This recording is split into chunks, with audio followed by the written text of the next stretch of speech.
لنن څخه یو کال مخکې 52 اولادونه شاید اوس په نو دا 55 ته رسېدلي.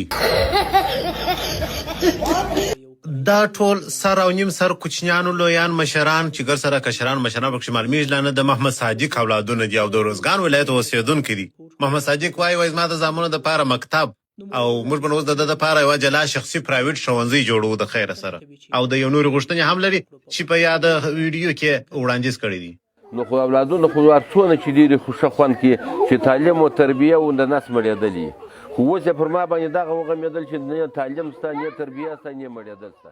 ښاغلی محمد صادق خان صاحب محترم وایي چې نه تربیه شته نه مړېدل سته راباندې وغمېدل. خدای دې خوارکه خو پر 48 اولادو به چې پښه بریک نیولی دا دې سال جوړ کړی دی غم دې جوړ کړی دی ځان ته خوارکی وایي په دې کور کې یوه خونه ده او یوه خونه پسې نړېدلې ده.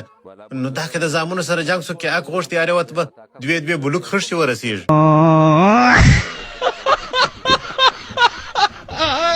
څلور مې ودونه دي اولادونه مې تقریبا مړه ژوندي یو 80 کسه دي. الله اکبر دا څه وایي مړه ژوندي 80 کسه دي مطلب اوس خو لا د 50 کسه دي خو چې هر یوې ته به پر دا څلورې تقسیم کې خو هر یوې 15 اولاده راوړي دي. باجي په عرب سره ښه اوسي یاره محمد صادق خان ستا لنګوټې ته چې ګورم خو زم چې دا بغل ټاک وایي بل کوچنی به ځینې راولوېږي. خو د مخ مې اقتصادي وضع سمه وه مګر اوس چې د اوس مې اقتصادي وضع ډېره خرابه ده. د اقتصاد خو یې ګر سره اوس په ما پوچ وایاست ګر سره اقتصاد کار خراب کړي لا نارې هم وي زحمت لري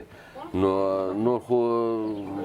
و بالا پرېږده وروره بالا خو نو دغه کوچنیان دي وروره یو کولی دی خټکی دی نورک ډنګری سیدو لالی وروره بالا وروره چې جنګ مې سي قسم به خدای کمې هغه اتجې شم زوی ته لا نوبت رسېږي بالا وروره ګره پر راغورځو سره نو دغه رقم حساب دی به دا کوچنیان دي یو مدرسه یو مکتب نه په رسېږو نه په مکتب ولاکه رسېږو نه ولاکه دغه رسېږو یوه خونه د هغه هم ټول پکښې پراته یو د بل په اواز سره راکښې نو یادي نو دغسې کیسه ده. او دلته همسایه خوارکی مو راغل دی بیان یې پرور کړی دی. ماشاءالله نو حاجي صاحب محترم محمد صادق صاحب محترم تاسو خو ډېر ښکلي استعداد لري او دغه رقم کوچنیان دي نو ما یې ځینې ورک دي کله کله یو ځای ته وایي زه تذکره راښکاره کړه ته د چا زوی او بس خو نو اوس په ما پوچ وایاست.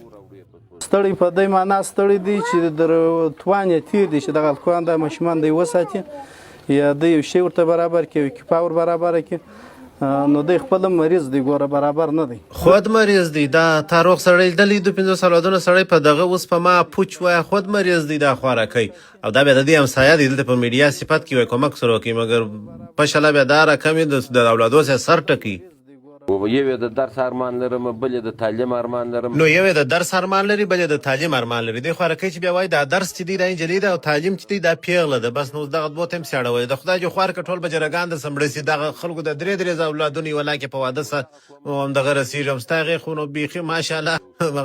زموږ پاڅون صاحب سال حل کړی و بری خپل زوی ته ویلي و چې دغه یو برخه د دې کره واوړه نو پاڅون صاحب ویلی ول خپل زوی مې په 4 ساعته کې پیدا کړي.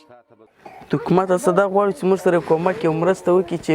موږ ته یو سواد یو شي ته ور واچوي. دا بیا د محمد صادق صاحب مشر زوی دی وایي یو شي ته مو ور واچوي خدای دې خوار کړه حکومت څه دا خواهش وکړه چې پلار ته دې ښه خر درون کش ورکړي چې بیا په ژوند داسې حرکت ونه کړي.